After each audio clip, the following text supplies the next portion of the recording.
Greetings, future fossils. Welcome back to episode 154 of the podcast that explores our place in time. And as we discuss in this episode with guest Stephanie Lepp of the Deep Reckonings Project and Reckonings podcast, it's sometimes a little hard to know where you are in time when your very construct of temporality is determined by your enculturation and the dubious data sets that you have been fed through the built environment of our weird Anthropocene. I'm really excited to continue to pursue this particular thread of discussion with Stephanie about her work that explores not just the antisocial, but actually the pro-social implications of deepfake technology, synthetic media, she calls it, the use of artificial intelligence to counterfeit video and audio recordings. I've spoken about this a lot on the show in the past, starting with episode 91, my sci-fi short, An Oral History of the End of Reality. But something I largely missed in that episode, and I'm really glad that we get to explore, is what happens when we know we're looking at a deep fake. What happens when it's not simply being used to exploit our credulity, but to invite us into an imaginative exercise like theater or other forms of fiction, to consider a better world than the world in which we currently exist, a world in which, as her Deep Reckonings project explores, powerful men like Mark Zuckerberg, Brett Kavanaugh, and Alex Jones have an about face and decide to pivot into a position of accountability and moral leadership. As far-fetched as you may think this is, and I would agree, nonetheless, it's a potent tool for exploring our own narratives, our own convictions about ourselves and other people. The possibility of pro-social deepfakes as educational tools or as adjuncts in a therapeutic process, as you actually may remember was the case in Westworld Season 3, invites deep contemplation about our ever more nuanced relationship to truth and the real. As you may recall from episode 150, when I discussed with Sean Esbjorn Hargens his unifying meta-theory of the weird, reality is bifurcating, not just in terms of its ontological claims, but in terms of the taxonomy of the kinds of reality that we are capable of engaging with, considering. So this is, I guess, one more in an important string of conversations hosted on this show about how to find our way amidst the upturned, naive realism of the modern age, and make our way through the turbulence of the 21st century. Thank you for joining me on this exploration. I welcome feedback. I'm on Twitter and Instagram at Michael Garfield, and would love to hear your thoughts on the conversation that follows. But before we dive into that, I just want to thank everybody who has been supporting the show recently. We saw the greatest spike in Patreon support that I've ever seen for Future Fossils in this last week, probably in part due to my public announcement on Facebook that I'm going to be stepping back considerably from my engagement there after 16 years of volunteer community media curation and discussion moderation, because my work with the Santa Fe Institute and the Long Now Foundation has me online so much, I'm kind of losing my mind. And I really do want to pull back into more of a campfire conversation with listeners. Patreon and the Future Fossils Discord have been excellent for this as a way of keeping a vital conversation thriving without jeopardizing my sanity. So here's a big shout out to all of the new supporters this week: Naya Rizwan, John Clinton, Jack, Haley, Matt Sonny, Gregor Bingham, David Bard, Roberta Vogel-Lutung, Peter Sforza, and Max Compton, who are voting with their dollars or pounds and helping me keep this show afloat amidst the million other things I'm responsible for. This episode, you'll really hear it. But Stephanie just had a baby, and I've got my toddler, and it felt appropriate, perhaps as a way of validating that this is an actual recording and not just a deepfake conversation, that we let our kids hang out on the call. So you're getting reality of a certain kind in all of its messy splendor in this call, and it just felt right to leave it intact without any editing. If you're on the fence and considering becoming a patron, I just want to point you to a couple of things that I've been dropping backstage for everyone. One is that we have a new Discord book club. We're reading and discussing Sand Talk, How Indigenous Thinking Can Save the World by Tyson Yunkaporta. One is that I am releasing a suite of original studio recordings, unreleased, previewing all of this stuff for patrons. I'm also writing a lot, again, thankfully, and will continue to preview new essays from my book, How to Live in the Future, for the Patreon supporters before I do anything with them publicly. So again, just a deep thank you to everyone, not only who has been supporting the show on Patreon, but who has been reviewing it on Apple Podcasts. Burnout is real, folks, but luckily we're going pretty strong here. I want to encourage you, if you're not already subscribed on your favorite podcast provider, to hit that button, because in the weeks to come, we are going to continue this thread with profound conversations with Stuart Davis, host of Aliens and Artists podcast, Michael Morgenstern, filmmaker behind the project Definitely Real, Ramin Nazer and the Tea Fairy are both going to be back on the show, and a whole lot more. So thanks again, and buckle up for this lovely conversation with Stephanie Lepp of deepreckonings.com about pro-social deepfakes, the future of synthetic media, and the beginning of reality as we don't know it. Enjoy. Oh, and one more thing. The music in this episode is from my original podcast co-host, Evan Snyder, aka Skytree, off of his new album, Infraplanetary, which I absolutely love. Pop over to the show notes, and you can find this album on Bandcamp. And you can go back to episodes 1 through 10 in the misty dawn age of Future Fossils if you want to hear Evan in all of his glorious nerddom. Big shout out to my boy for his superb new release. Enjoy, and thanks.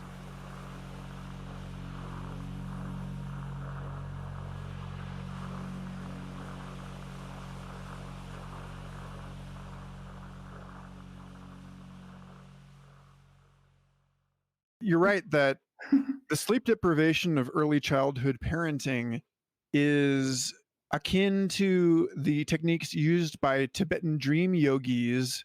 There you go. You know, they stand vigil over each other and they wake each other up. They wake up, wake up, and then they, okay, go back to sleep, wake up, and so this is a disruption of your circadian rhythm, and so that you end up in this sort of witching hour thing. When I had Caveat Magister on Future Fossils recently, we were talking about how Burning Man kind of Obi-Wan Kenobi'd and like imploded, and then is now everywhere. And in so doing, there's a sense in which the witching hour is now all hours. Yeah. If like, given the condition that you are a parent or are subject to, you're coupled in some way to the witching hour somewhere on the planet at any given time, right? Because like the internet and dream practice. Yeah, so like it's like your circadian rhythm now could be tied to something going on, some however many arc seconds across the planet from you. Yeah. The whole time zones thing just seems so completely, absolutely 19th century at this point. Like we need like a continuous model for time and temporality. This is maybe more like 2200 talk. Right.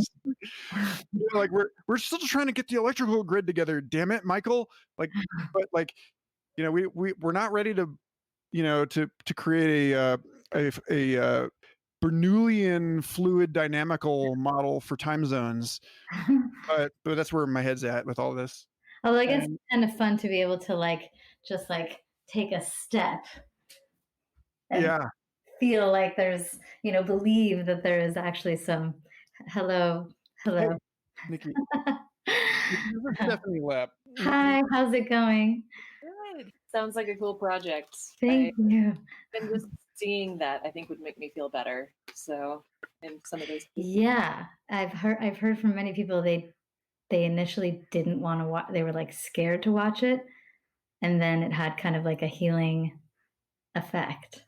So, Cool. Yeah. So let's. I'm gonna close the door now that he's actually being quiet. Yeah. So. I am recording right now. Oh. I'm gonna fix all of this in the suite. All right.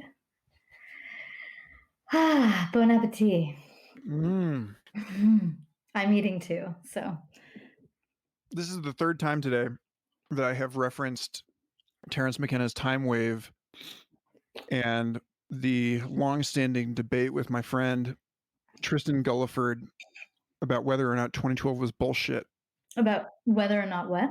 2012 was bullshit. 2012. Yeah. That the idea that in the new age that 2012 marked some sort of consummation or apotheosis, that this is where it crosses the x-axis of novelty. But perhaps it did for someone, right? Like so many of these ideas of are we going to make it or not make it, or is it going to be utopia or dystopia? It's all of the above. For someone, 2012 was a thing, I'm sure. And heaven and hell already exist. Utopia and dystopia already exist. They're just, unevenly distributed. But if you're in Syria, that is apocalypse, at biblical proportions. So, yeah, it's here. 2012 for someone, I believe. Precisely, it's at that point it just becomes a handle.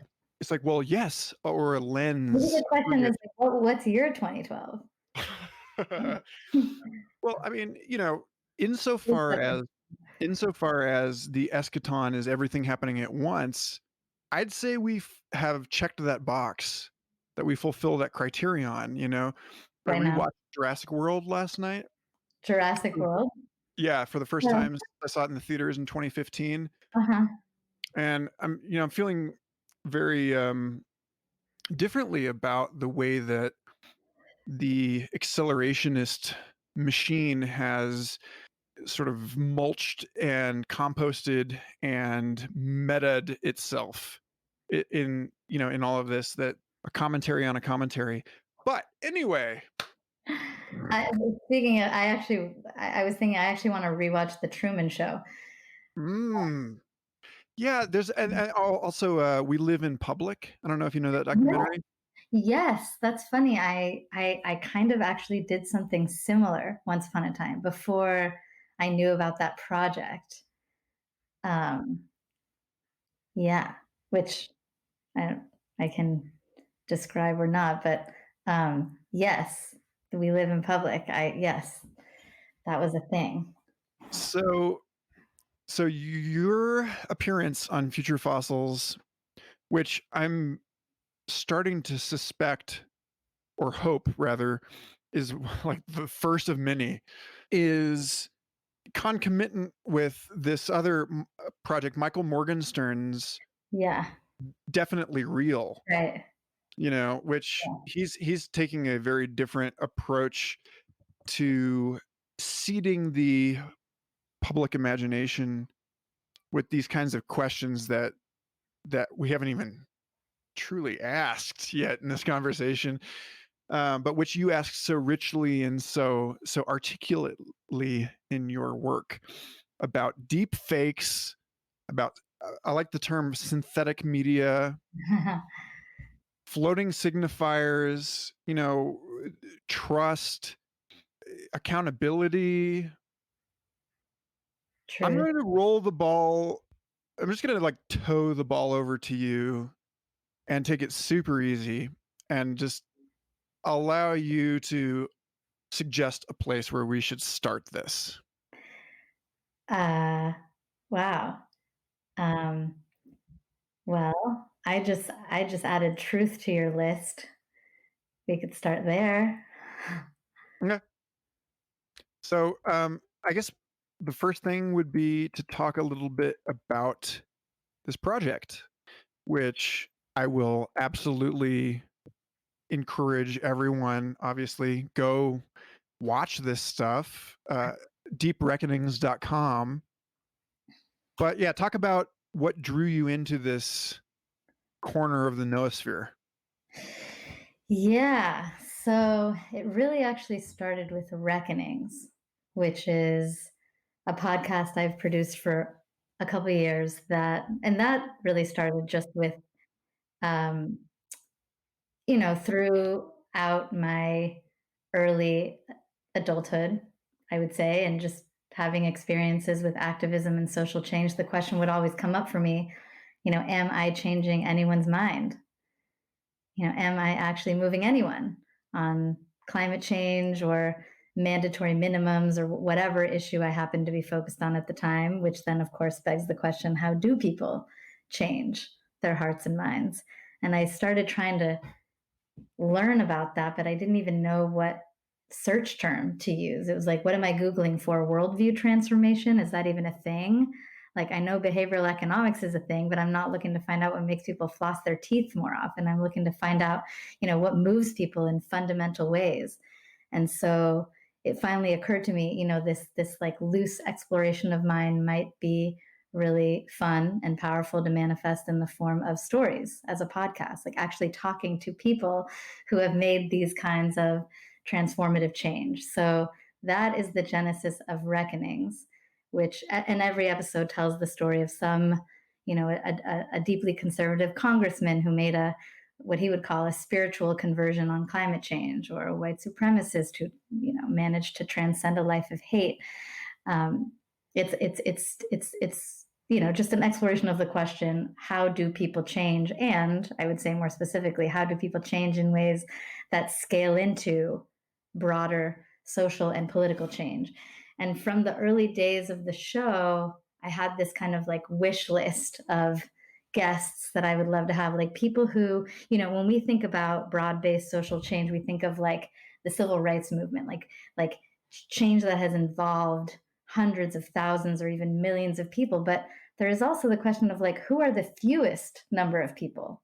Who are like the fewest number of people that if they had a reckoning, if they had some kind of transformation, it would actually, it would create broad-based social change. Charles Koch, if he were to have a reckoning, that would actually change the climate trajectory of our planet. So to me, it's like, who are the fewest people, or who are the people? And I actually, I had been thinking of Charles Koch and kind of imagining making I didn't even know what I was imagining. It was like trying to make a film about his transformation and how that changed, whatever our planet's climate trajectory. And then it was after having that idea that I learned about deepfakes. And it was like, oh, you can actually do that. You can actually make that film. And so it didn't actually come from the technology. It really came from just, more of a place of like, we say fake it till you make it, but I think that almost like discredits what is really going on here, which is like conjuring the change that we want to see. So, after finding out about deepfakes, I did an audio prototype on Reckonings. I did an imaginary reckoning with the Pope. I wrote a script and had a voice actor perform it. I'd never done fiction on the show, so I had no idea what listeners were going to say. And to my surprise, people really appreciated it. And then I heard from survivors of clergy sex abuse who actually found it really helpful to, even though they knew it was fake, to hear the imaginary Pope say the kinds of things that they would love to hear the real Pope say. So it's like, okay, this thing has legs. And then it was, getting the pieces together, the funding and the partner and the this and the that. But yeah, it actually did not really come from the technology itself. It more comes from, just this capacity we have to co-create our reality, really. And so, what is it that we want to co-create? Yeah. So when I didn't say what it is, but so talk a little bit about that then. What it is.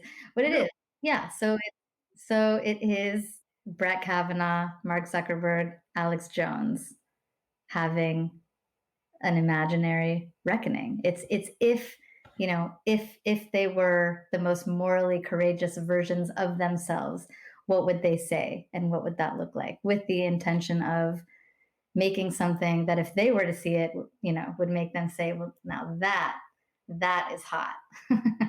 That is the me that I want to be. Like, my job is to make it look more sexy, more beautiful, more powerful, to practice, critical self-reflection, than to do the other thing that we're so used to, the deny and deflect thing.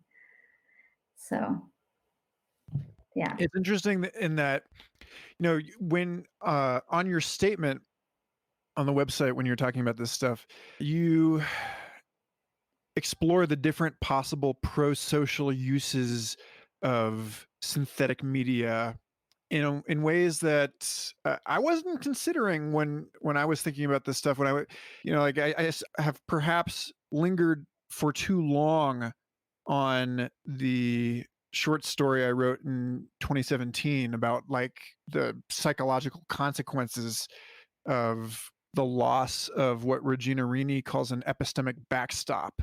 The ability to trust what you behold or what you hear. But there's this other piece of it, which is, this is why I love you and I love what you're doing.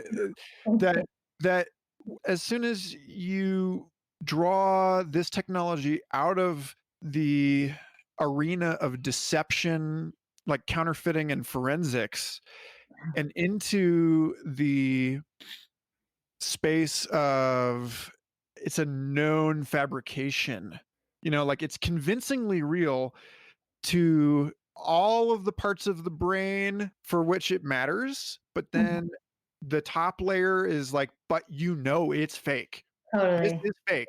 Yeah. Simply saying this is fake.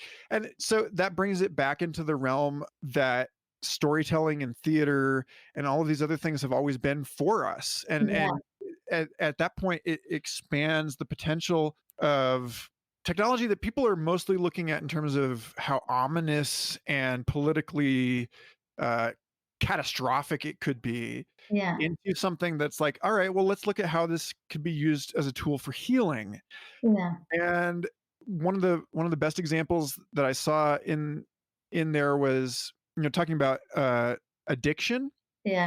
And seeing the version of yourself, the whole, complete, healed version of yourself that's like welcoming you, inviting you into a future that you want.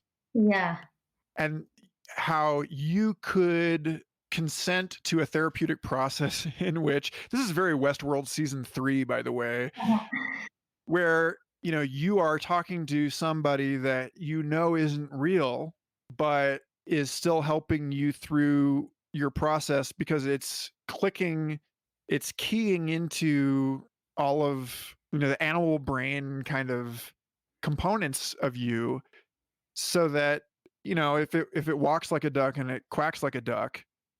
And so, I mean, in a way, it's like, what is it? It's like a bracketing of the ontology, and just saying like, okay, like what happens if we just approach this purely pragmatically? Totally.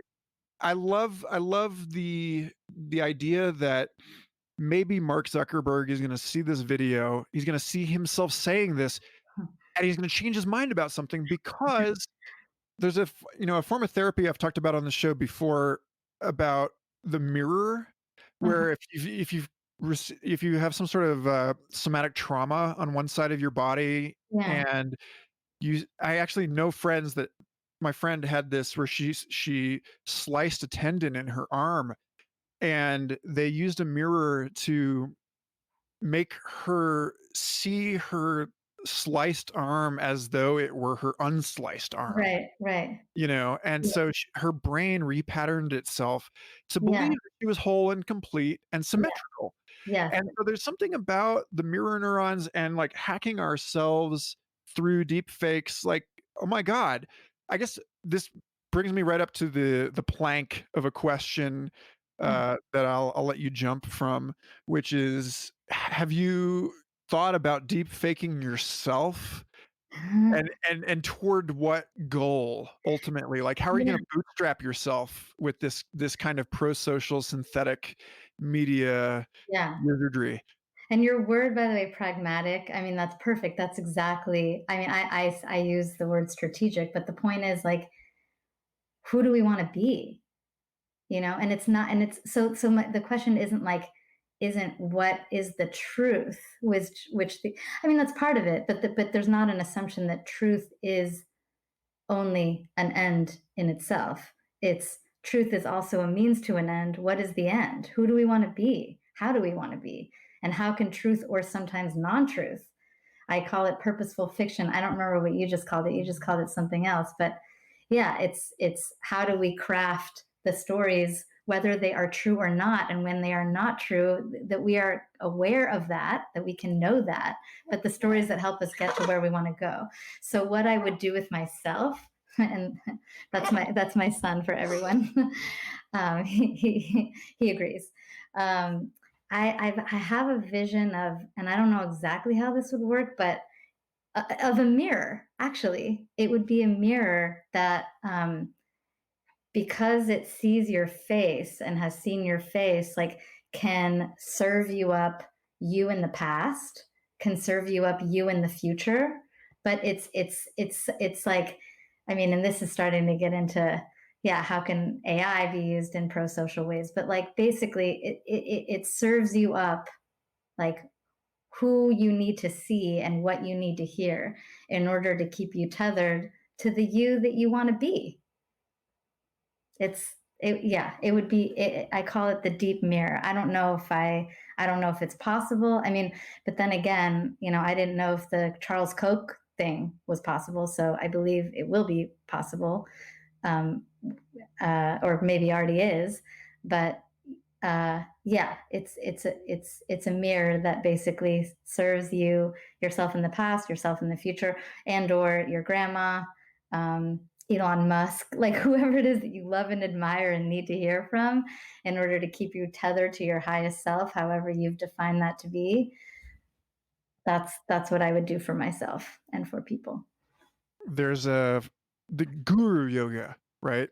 Like the form where you imagine your guru and you, in your visualization, lock eyes with your guru and receive the transmission until you understand that, this was, like I'm always thinking of Spaceballs, where he's like, the Schwartz was in you the whole time, like that it's this it's a known hack. It's an as if, but it still works. Like the placebo effect works, even if you know it's the placebo Exactly.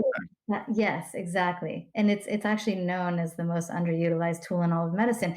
So yeah, that to me is like, we are at the place where we can start consciously evolving our own consciousness. So yeah, let's do that, and let's take responsibility for that. The thing is, we're already doing it, is the other thing. It's like we are already creating the stories that create us. So might we get more deliberate about it, or creative about it, or playful about it, or imaginative about it? Because yeah, we're already doing it.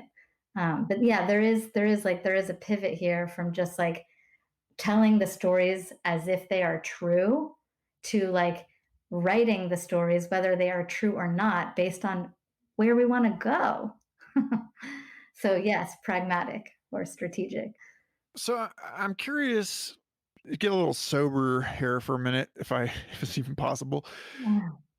In the like, what is sobriety is very much a question when you're in the what is reality land that this Yeah. type of phenomenon plunges us into. So, how do you imagine? Like, I mean, realistically, how do you expect this is going to unfold over the next few years? I mean, clearly you are hoping.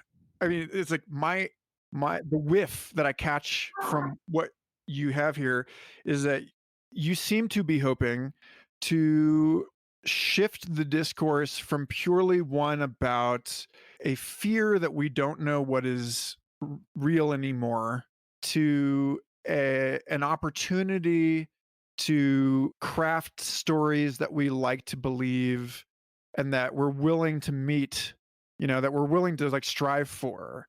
But like, I mean, we already know that, for example, that a hoax takes like 6 times longer to debunk than it does just to spread. Like that Harvard study from 2014, that fake news travels so much faster than and like even in your own brain, the critical thinking and all of the executive functions are much like slower, high latency capacities. So, I mean, it seems as though there's got to be some kind of ecosystemic view of this in which we're going to be seeing just absolutely devastating manipulation of the public in addition to a consensual and explicit handling of this kind of technology at the same time. And I'm curious to see how you imagine that going forward. God, there's so much I want to say in response to that. Let's see if I can. So, one thing is just all of the above. I mean, it's all going to happen. It's all going to happen. It's all already happening. So there's that. The like wild, chaotic misinformation, QAnon, Pizzagate, we're there. So sometimes I struggle with like saying like we're going to go in one direction or another because I understand there's going to be a little bit like, but I do also think that there will be a center of gravity, and I, as an optimistic, person who has admittedly spent a lot of time talking to people who've made all kinds of transformative change, and therefore like have some faith in humanity stored up here in my bank account. I do believe in our capacity, therefore, to evolve our relationship with truth. I mean, I think that's where I see us going. It's like this is the next enlightenment, basically, and the next enlightenment is, once upon a time, it was, it was just like we told whatever stories we wanted and pre-rational, and then the enlightenment and rationality and science and yay, and only going to believe what's truth, and truth is the end all be all, capital T truth, and now, I mean, this is what we've just been talking about. I think we're ready to relax our relationship with truth and not see truth as, again, only an end in itself, but also a means to the end of what? Of what do we want? Of being able to ask that question and have truth be in, or non-truth be in service of the answer. So where I see this, yeah, things are going to get dark. They're already dark. This problem has been biting us in the ass for a while now. There is a reason why we haven't been able to achieve public consensus on climate change and vaccines and COVID. It's because in these circumstances, there isn't necessarily a capital T truth. Like if only, our public health officials were to come out and say, you know what, vaccines aren't 100% safe, but their public health benefits far outweigh their public health risks. It's like we're too scared to get into the gray or something, or like we don't trust ourselves to be able to like handle non-capital T truth. Well, I don't think we can afford to do that any longer.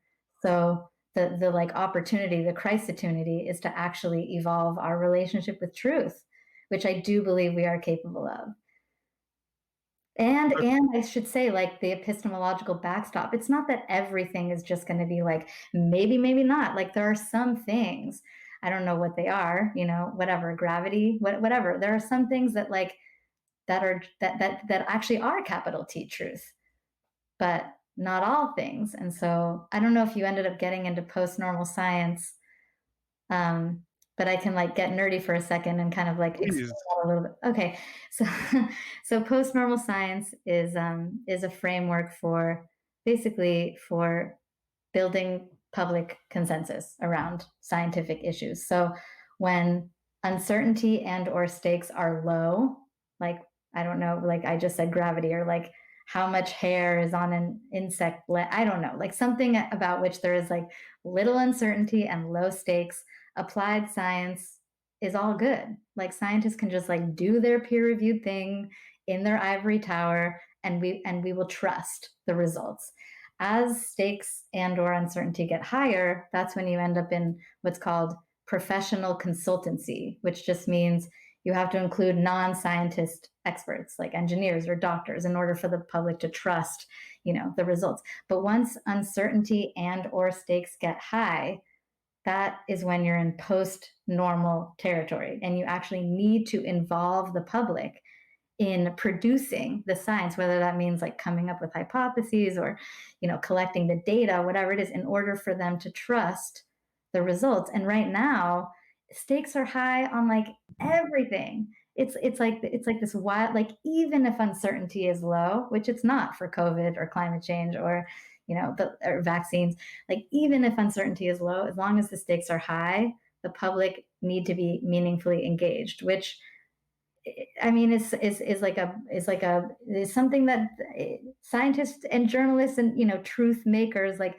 need to be doing in general. It's like a humbling of their practice, and so, yeah, right. I don't think that like not everything is going to be in post-normal territory forever. Like there will be some things for which applied science is fine. We can trust the experts and, but like a lot of things are in post-normal territory right now. And so like we just need to democratize our process of knowing what we know about the world. And that is like an important and valuable, I think, like evolutionary process for us to go through. So yeah, I see the darkness, and I know, hi. Hello. This is Ada. What's your name? Hi, this is Ada. Say hi, Stephanie. Hi, Ada. Hi. Oh, wow. See, that gives me hope. I think Ada and Axel and Anik upstairs, like there is, and I hate to say it like this, but there is a lost generation right now. I'm so grateful that my kids are not teenagers right now. I'm sorry to the teenagers out there. We also just watched The Social Dilemma last night. But I think like Ada and Axel and Anik, like I think we'll have worked some good things out. And to them, I think it'll be intuitive. It'll be like, yeah, I'm gonna like make a story that I know is not true, but it's gonna help me get wherever I need to go. And yeah, so yeah, it's interesting because I'm coming into this conversation hot on the heels of months of conversations with various SFI researchers and adjacent thinkers on the issues of cognitive bias in social learning and social decision making.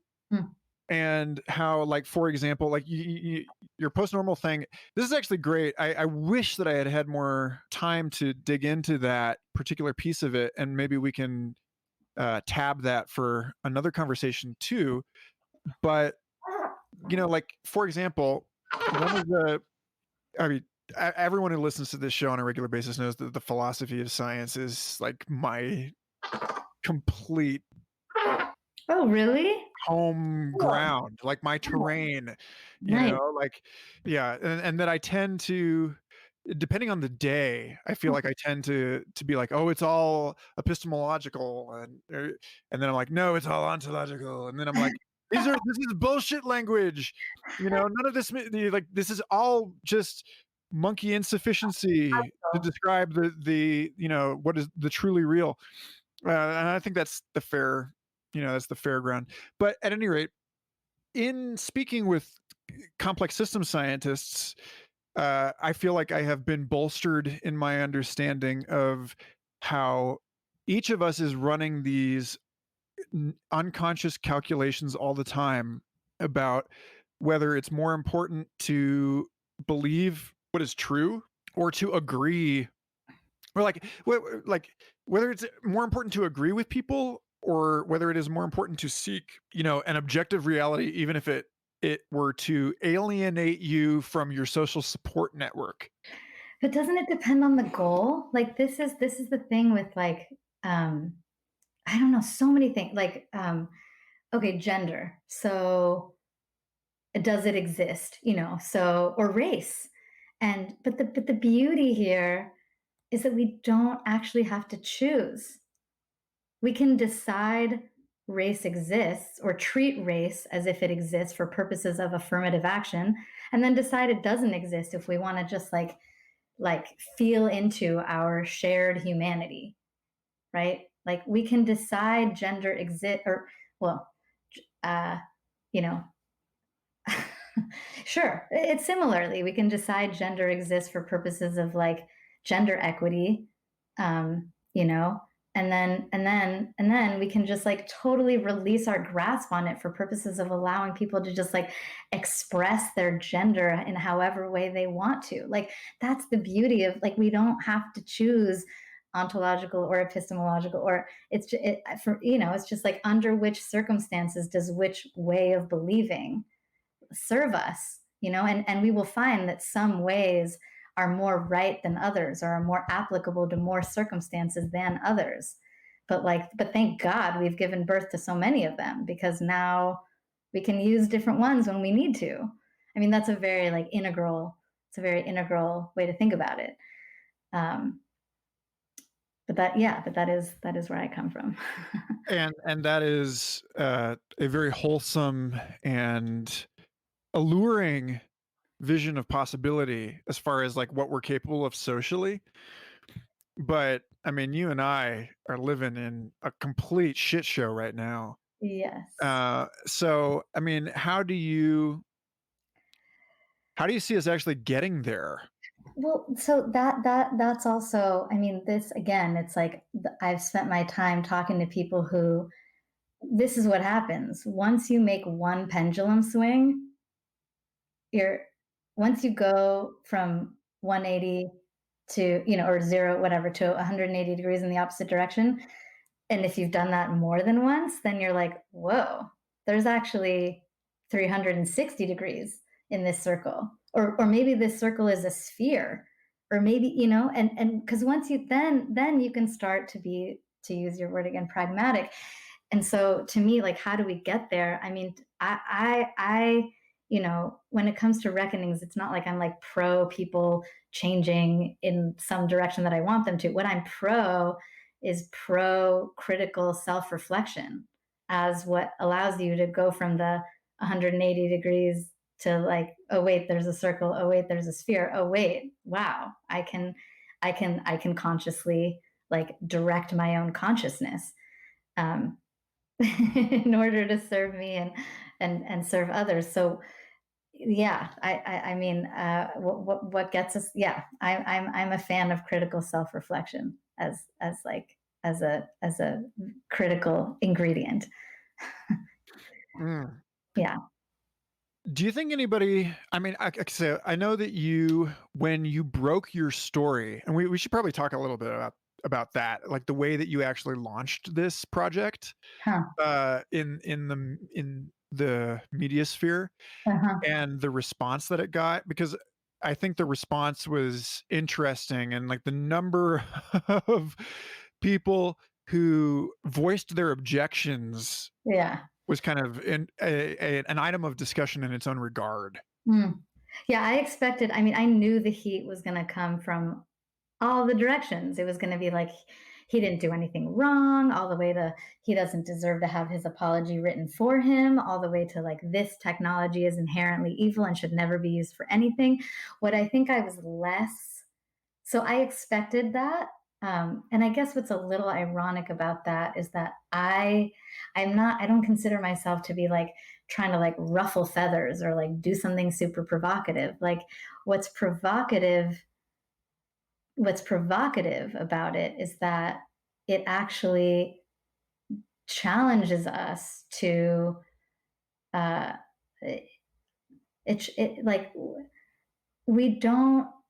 it challenges us to make room for these people to change, because it's not only that like Kavanaugh or Zuckerberg or Alex Jones like do their mea culpa. That would be easier for people, I think, if they just like came out and just like apologize and mea culpa. But they lay down some wisdom in their, I think.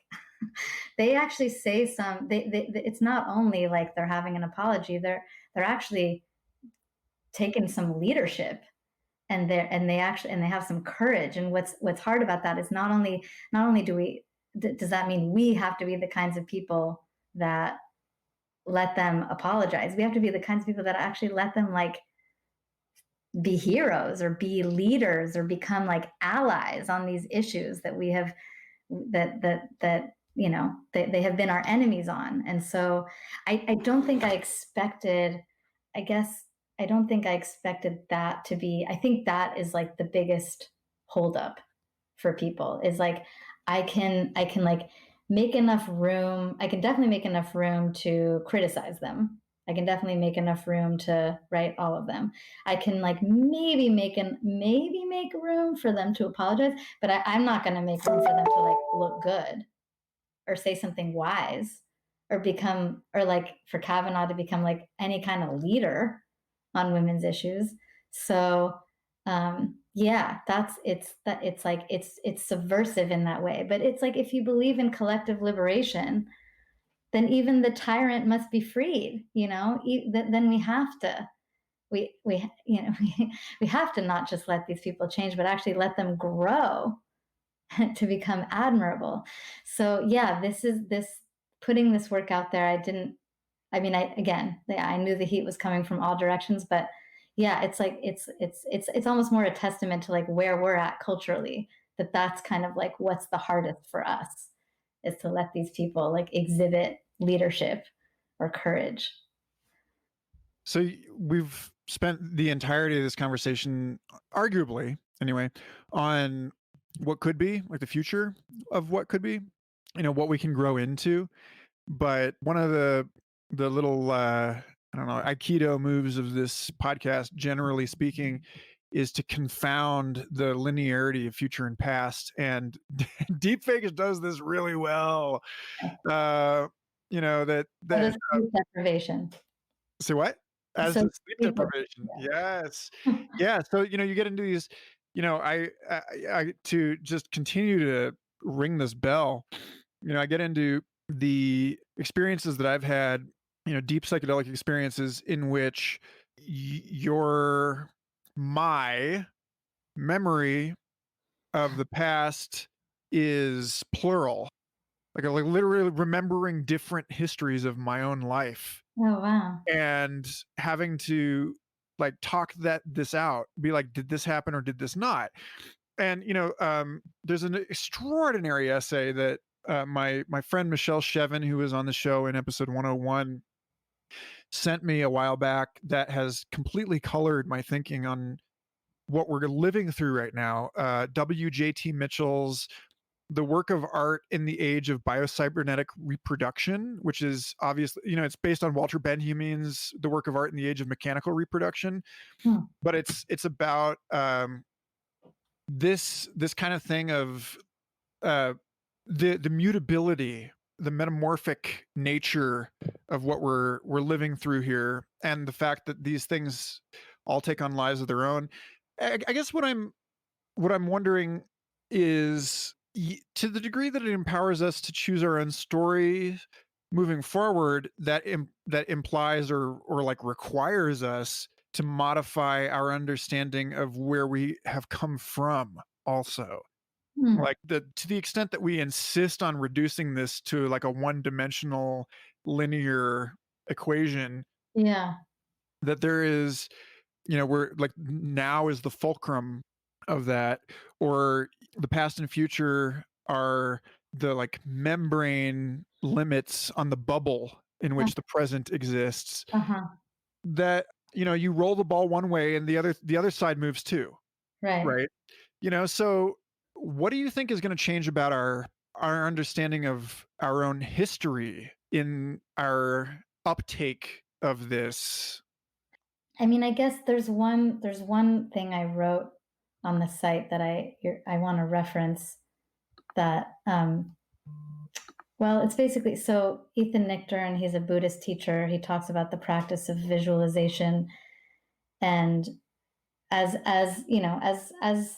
this basically, as like visualizing, telling yourself the story you need to hear in order to get yourself where you want to, or visualizing the ideal future. But it's always, you always end the visualization by coming back to what is actually going on right now. You always come back to, so I mean, this isn't, I guess I have another answer to your question too, but as like an initial answer to your question, you definitely do not lose sight of truth. I think it's really worth saying that, like, what is evolving, I guess, is not like our capacity to make up stories. It's our capacity to hold both the made up stories and the truth, hold them both, and like hold them pragmatically, strategically, right? Use them pragmatically and strategically. So even if we play with either membrane, with the one in the past or the one in the future, like it's always like still with an eye towards like where they actually are, or what actually happened, or what we actually think will happen. But in terms of where I think like our understanding of the past is going right now, I mean, this isn't specific to deepfakes. I think we're starting to, we're kind of entering like a big period of mourning and grief. I think we're starting to just like see our past more clearly in way, and this is like there are concrete examples like the equal justice initiatives. What is the name of the museum that Brian Stevenson? It's basically like a museum about the history of slavery and lynching in this country that that Brian Stevenson got going in Alabama. It's been around for, I don't know, like 2 years, but I think we're in a process of, and all the contention around monuments, and I think we're in a process of starting just to see our past clearly, and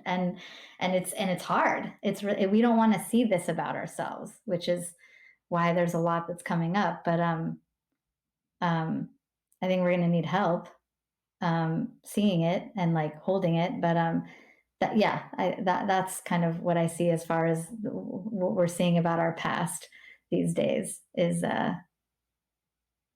seeing it clearly and mourning the pain and suffering that exists in the past.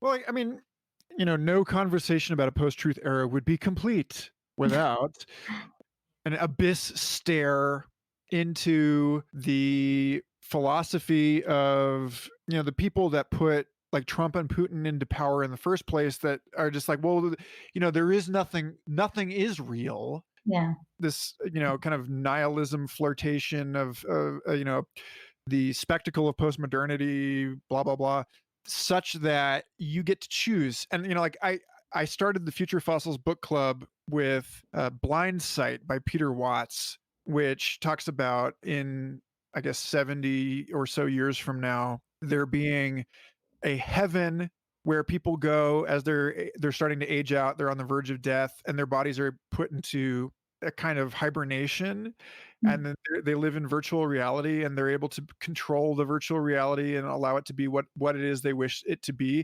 And so the protagonist goes to visit his mother in heaven, and is this like irritant in her perfect world when he visits her, because he's reminding her of that over which she has no control. And then at the end of that book, spoiler alert, the end of the book, the vampires that they have managed to resurrect, science has managed to resurrect from paleogenetics, has found that there actually was a sort of like a subspecies of humankind that had these features in the Pleistocene, and is able to de-extinct them and use them because they have special neural capabilities that allow us to like wield them as instruments in a technological arms race against our own financial algorithms. Huh. So that we've got these like research test subject vampires. They figure a way to like break out of containment, and then suddenly all of the human beings living in their virtual reality coffins underground in quote unquote heaven are due for a rude awakening.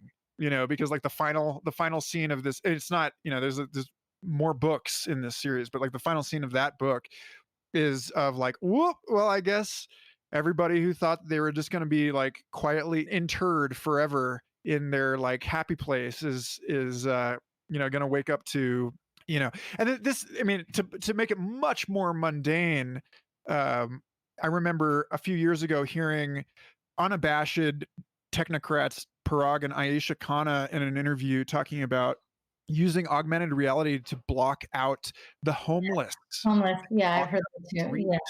And I was like, could that be, first of all, like, could that be more unwholesome? Like, could it be any worse? And secondly, could you be any stupider? Because even if you think that's a good idea, the reality is like the more you constrict your focus, the narrower your peripheral vision, the more likely you are to just get whacked upside the head by somebody who's like, just because you don't see them doesn't mean they're not there. Exactly. Yeah. What are your thoughts? I mean, that is why you got to hold both, right? You got to hold the story you want and the story that is. And the story that is, then that gets us back into like, well, is there an objective truth? And I would say like it's my response is kind of the post-normal response. It's like it's for some things, under some circumstances, truth is more. I think truth is relatively relative, I guess is the way that you could say it. It's like it's relatively relative. Some things are more relative than others. But the homeless being there or not is one that's like a pretty like, is it true or not kind of a thing. Like you can block them out, but they will come back and bite you in the ass. So does that answer your question? Yeah, that's the Phil Dick. Reality is that which, when you stop believing in it, does not go away. Right? Yeah. And I mean, that's like all we're left with, maybe. Yeah, it is. And it's, and I think it can, I think it has, it is powerful by virtue of the fact that it is. There is that too, right? Like, this is kind of a weird, not particular. I don't know why this analogy, or it's like I'm in a group of people who we're talking about like rewriting the Constitution. We're talking about is the reconstitution, and of course, like if that ever goes anywhere, in the future, they'll look back and say, I'm being like, whatever, I'm going to go on a limb here, but let's just say this reconstitution effort, like we actually ended up kind of like evolving the Constitution. And 200 years from now, people look back at this initial group of people and we're mostly white and we're mostly, well-educated and whatever. And, and so look back and people could say like, oh, well, this isn't like a particularly diverse group of people. And do they really represent and blah, blah, blah, in order to, rewrite the Constitution. But there's also meaning to the fact that we're just the people who happen to show up and do it. Like there is meaning, there is power and meaning in what happens, because it is what happens. I don't know how else to say it. It's like we can write all the stories we want and they have power too. And when things happen, like you got to just bow down to that because it happened. I guess there's a little bit of like, when you think about your own life too, of like people say like, you wouldn't be here now unless you did that then. And I've never found consolation in that, because that would be true if I was sitting in jail. But there is also just the, like, that is true. Like I gotta just like bow down to the thing that happened, because it's the thing that like found its, like, managed to tunnel its way through the gelatinous substance of space-time. I have to bow down to that, you know? It managed to happen. That's cool. Not everything manages to happen, you know? Yeah. So This reminds me a lot of the conflicting narratives I get about my own early childhood from my parents, you know? And in your statement earlier, alluding to what all of our A-named children are going to grow up into, kind of reminds me of the talk I gave about a year ago about how we're in the midst of a kind of Book of Exodus, 40 years in the desert, Mosaic wandering. It's so funny. It's like, between the pyramids and the promised land, it was like only a couple miles. How did they spend 40 years, they need to be a different generation with a different, yeah. Exactly. And so, there's so many people I've heard talking about this, like, we're chewing and chewing the same thing over and over and over. And it's just funny, the Moses and his son Aaron is the one who gets to finally enter the promised land. Right. I don't know. There's two questions out of this, or two topics, and you can run with them however you see. One is this question of like the macrocosm as a reflection of what each of us are actually going through, in terms of how this is just making even more explicit the reality, the nature of history itself. Like the nature of, well, like winners write history, right? Or it's like whoever you rely on as an authority, what you're standing on. So when my mother tells me something about something that went on in my early childhood, and then years later my dad says something else completely different, and you're just like, oh my God, like this was a tent pole of my identity. Yeah. Like, and now it's just like, just sneezed out of the ground. And so, okay, well, that's cool in a way, because that frees up all sorts of, creative terrain for, reinterpreting myself in the middle there, in the interregnum between potential realities. But then the other is this thing about just an invitation to talk a little bit more about how you imagine the world construction of the next generation actually going. As you and I are standing here on the hill overlooking the promised land, and like, yet still not capable of actually walking down into it, at least today, at least in this form. Maybe I can deep fake myself into convincing myself that I can do this after all. But yeah, like there's, when this lava cools, what is it going to look like? Is it going to be in the form of a swan or a bear, or, just like a cow patty? I mean, this is just a completely bonkers invitation. But yeah, I mean, I kind of struggle with the question. I can't decide if there's an answer to that question. I guess I can't decide if there is a, like, we think to ourselves, like, did we make it? Will we make it?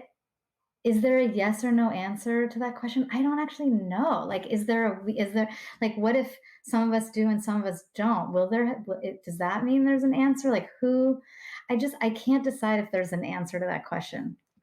So, well, and I guess I should caveat that, because if I were to see whether it was a swan or a bear or a cow patty, I'd be able to say that's a swan or that's a bear, like, it will look like something that, and so maybe this is just where I would say, like, justice is relevant here. Like, I don't think it can be like a few people go to Mars and that's the answer. That's the made it.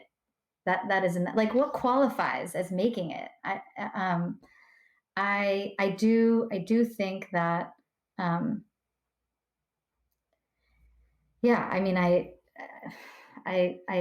think, yeah, I guess I think justice, I think justice is, I think the evolution of human consciousness actually requires justice. Even just for the simple, like when people do not have enough food to eat and water to drink, they cannot focus on bigger questions. I mean, it's like, it can be as simple as that, or it can be more like, I don't think any of us are truly evolving unless all of us are truly evolving, even if we're at different places. So, wait, your original question was, what is it going to be? And, It was a trap. I initially said I can't decide if there's an answer to that question, but at the same time, I think that justice is a part of, I think we have some things to work out in terms of how we get along. That is like the determining factor of what it will look like and what we think it looks like, or what I would decide it was if I were to see it. So to crash land this conversation with as many survivors as possible, how would you anchor this in some kind of practical advice for people right now? Like, this is coming out for sure before the United States election of 2020, which is without question the most ridiculous batshit carnival of pandemonious mayhem that the United States election has ever been. And it just got even more. I mean, it's like, is this divine intervention? What is going on here? Yeah. I mean, it's like it couldn't have been written. I mean, the script is unbelievable.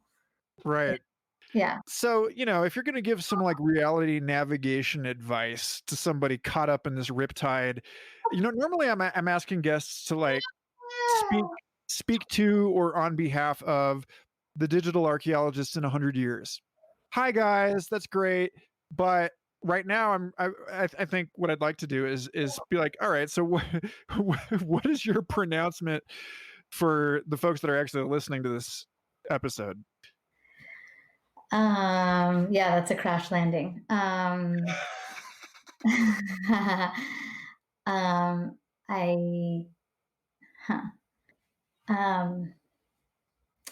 guess, I mean, I kind of want to just go with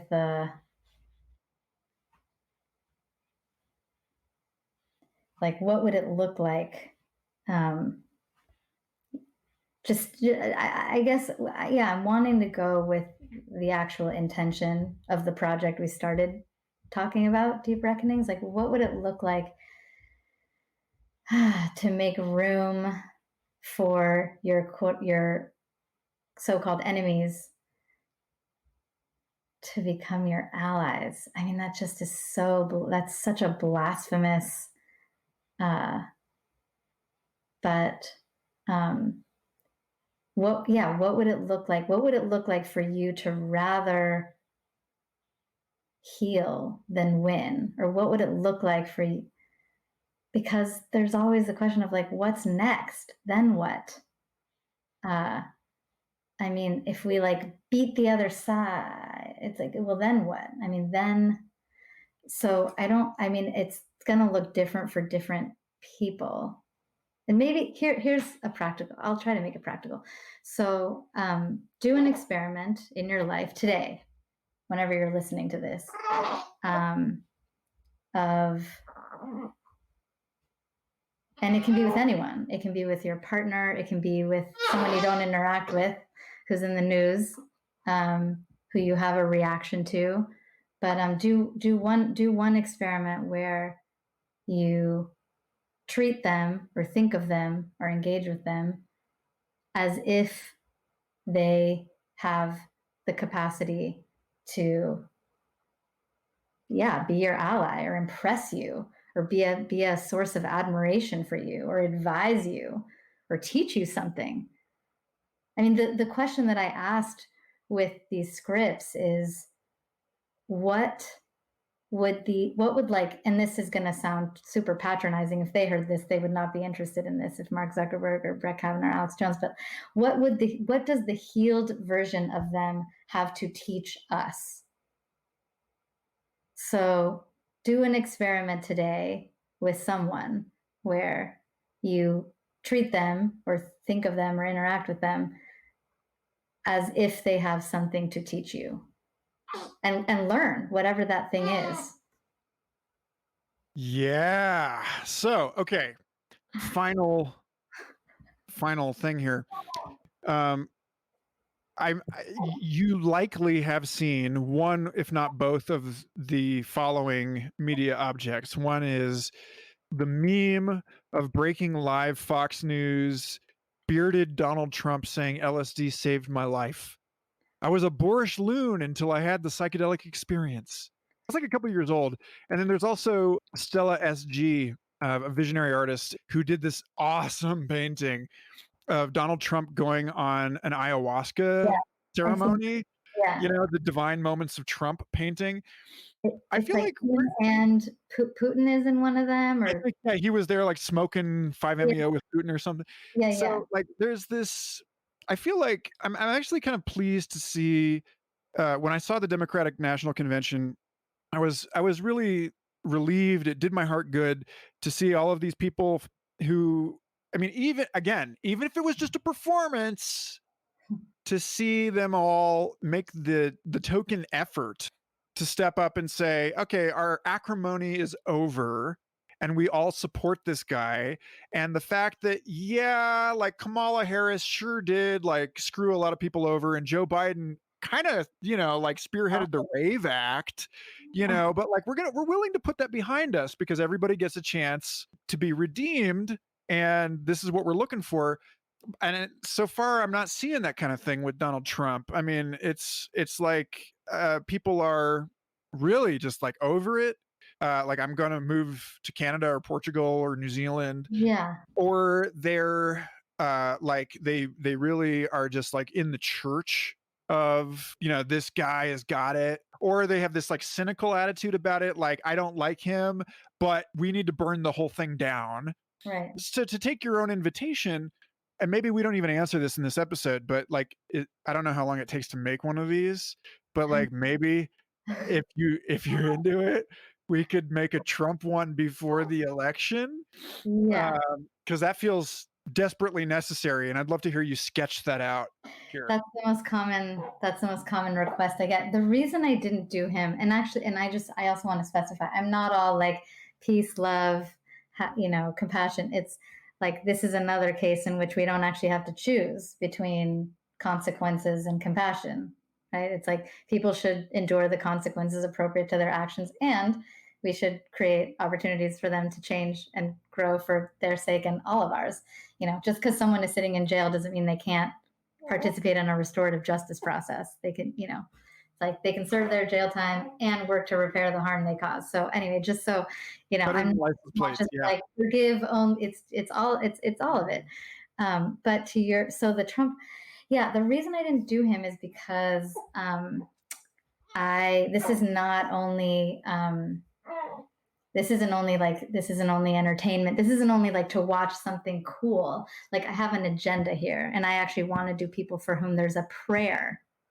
There is an actual prayer that they might reckon. They might actually like do this or be moved by this or like move in this direction. And so, and to me, Trump, I'm in the camp of like, he's a lost cause. And so it's not, although maybe if he watched it while on a LSD, there's a possibility. Or in the hospital for coronavirus. That's one I hadn't thought of, because that actually does affect your mind. Yeah. So that's one I hadn't thought of. So maybe there's, so, and what would it, so the question was, what would be like the crux of the script? I mean, I have, I think it's ironic that I'm going to say this. I think you have to start with what's true. is what I was going to say. Like, I think you actually have to start with what's going on with him. And with him, I mean, this isn't like radically like vision. It's like, I think he does have narcissistic personality disorder. I think I think there's some like pretty basic, simple things. Like he needs so much reassurance. Like he's constantly talking about how everything he does is amazing and everyone he meets and Kim Jong-un is terrific and we've been doing an amazing job and we're the best. Like, so I think you just start with like what's actually going on with him, what's actually true. And you work with that. And it's probably something around like him seeing that about himself and the destruction that has wrought. And like, might there be ways that he can like satisfy his need, for reassurance or love that are actually like in service to our country. I mean that's just like what's coming to me right now. But I think generally speaking, and again, like this might be kind of ironic since we're talking about a defect, but like, yeah, you start with what's true. It's like a Venn diagram between what's going on and what you want to be going on. It's interesting that, in that, which is very wise, thank you. In that is the acknowledgement that one must be broken in order to be whole. And that, I think, is an answer to a question we were volleying around earlier in this about what happens if you just sort of use the potentials of this technology to hack yourself into some sort of positive feedback, narcissistic or solipsistic runaway thing. But it's like, that's what he's already done. Yeah. With the whole like magical thinking, positive psychology. He has an entire news network that's like supporting him in that. So he sees the reality he's creating for himself on TV. Right. So really what you're talking about is a democratization of, and it's funny, you start with the truth. It's like, well, TRUMP, like start with what is true. Yeah. Anyway. I'm glad you brought the democratization in because that is it. That to me is like, that's the justice in the evolution of human like that's what I kind of feel like it kind of ultimately comes down to, is who actually has the power to use this stuff and to decide where this stuff goes. So yeah, post-normal science wise, it needs to be democratized. Yeah. All right, Stephanie. Michael, this is so fun. Yeah, you're totally. very fun to talk to. I'm sure all your guests say that, but likewise. I would love to have you back on for, with other people. Like I would love to see you in the mix. Yeah. That would be fun. And I would love to, I have to think about this, but that's the point, right? I would love to offer you my own reckonings at some point. Oh, yeah. Put myself in the hot seat. Maybe I can commune with my deepfake before I do that. See what advice he has for me. Yeah. Any final thoughts before we close this? This was really fun. I also think it's cool that our kids all have names that start with the letter A. And I am going to ask you a question that I now no longer remember where I got this from, but in one of our early emails, I'd asked you about the Koa guitar story. Oh, yeah. That I don't even know where I heard, but I know I was curious about that for a reason, or I had like some thought about that. Is that something you feel like you can share? The story, the Koa guitar story? Yeah. Well, just that when I bought a guitar that now belongs to my friend William Allen Ross in Austin, Texas, Sophie, this Taylor GS Mini with a Koa top, and there was another Koa top GS Mini Taylor in the same store, and I asked the salesman why these two guitars sounded so different. Like it's the same wood. It's the same build. They're made in a factory by machines. People are involved, but like Taylor has really managed to make the consistency and regularity of their instruments a selling point. So why are these two instruments so different? And he was like, well, Koa is one of these woods that it depends on the growth conditions of the tree, where the faster it grows, the wood is going to be different than if the wood grows slowly. And so when a tree falls in the forest, suddenly a patch of light appears on the forest floor, and all of the seedlings compete for that light, and it's a race. And so they're all growing as fast as they can. And so the wood is turbulent. Like the wood itself is actually curly. Like they call it curly koa. Yeah, I can imagine. Curly, like, yeah, it's many different kinds of woods can be curly. But this particular guitar just got a nice slice of curly wood that means that the fibers, the grains of the wood are all of different lengths, so it's harmonically more rich than it would be if it were just a, 1 foot in front of the other, we're going to do this, or, like, I hate to say this, but it's sort of like, philosophically, I think of like straight koa as like the life conditions of the baby boomers. Yeah. Versus like curly koa being like the people that are growing up now, where it's like they don't know which way is up. Totally. So, just in general, like I remember the night that Trump got elected, I posted this to Facebook. I was like, well, the next 4 years are going to be great for art, music, writing, and comedy. Yeah. Because shit is upside down. Totally. And this is why amazing art comes out of Israel, for the same reason. Precisely. Yeah. That there's that trauma makes art happen. And this gets back to the whole, Richard Doyle argument about the evolution of language being an effort to explain the sort of like pseudo-traumatic psychedelic experience, an effort to communicate the ineffable. What he called Erowid.org is hundreds and hundreds of pages of hypergraphical claims to ineffability. That it's like we are still, just like throwing ourselves up against this thing, seeing how far we can skate up the cliff before we fall. Yeah. And pack a parachute. Yeah. So you got the more turbulent guitar. I did. Although recently there's another story. Like I said, I sold that guitar. This year with COVID, I bought another guitar that Taylor makes, that they made specially starting this year, called the 324 CE Builder's Edition, which is a mahogany top, but the back and sides are made with what they call urban ash. And urban ash was wood that they sourced through an arrangement with the Urban Forestry Services in and around San Diego. So this is wood that was growing along the streets and the highways. It's not endangered Brazilian tone wood. It's not being sourced from a rainforest that's being plowed for, like a beef plantation. This is wood that's growing in and around the cities. Right. And there's a whole new philosophy. I'm still like chewing on how I want to write an essay about this.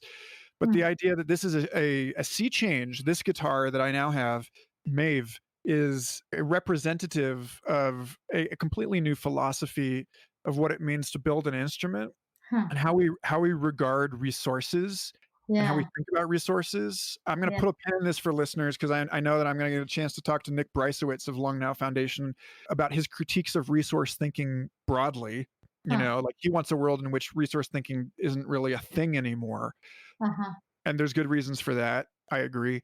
But, just the idea of moving from, oh, well, this is good because it's scarce or because it's exotic, to, finding in the Weird Studies podcast guys are like, everything is weird. You're weird. This mug is weird. It's just, it's a way of seeing. And so finding the value, it turns out that the ash growing in San Diego is a spectacular tone wood. It's so articulate. It's this guitar is so precise and sonorous in a way that no guitar I've ever played sounds this way. Yeah. So it's like, it's meaningful because it's what grew. It's what is actually growing. It's what's actually up right now to make guitars with. And therefore, like there is a little bit of kind of, I don't know, poetic justice. It's just like we grow the thing we need, the fact that Trump is going to make for 4 years of great art is part of what's going to help us navigate through Trump. So, It's like the wood that grew is the wood that we need to use, and there's something kind of, yeah, like working itself out about it. That is, yeah, that I agree is, or like I guess I like support the little that I understand about the changing kind of understanding of what good wood is. Yeah. Well, this conversation was good. Yes, this Thank conversation you. was good. Because it happened. It was real. I swear it happened. I swear this is not, I swear we didn't just like run this in a computer.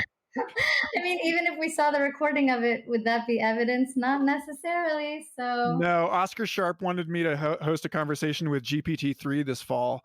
And I was just like, I don't know, like maybe I still will. But you already did. maybe by the time you hear this, Okay. copy paste. All right. Thank you, Stephanie. Thank you. Yeah, enjoy the rest of your Sunday. You too. Bye. Thanks again for listening. Future Fossils is an independent, ad-free, entirely listener-supported program. If you believe in the work that I'm doing and you want to help see it thrive into the unimaginable future, then you can avail yourself of all of the backstage goodies at patreon.com/Michael Garfield. Or you can just leave a review at Apple Podcasts. That's more helpful than you know. Reach out to me personally at Michael Garfield on Twitter or Instagram, and have a wonderful eon.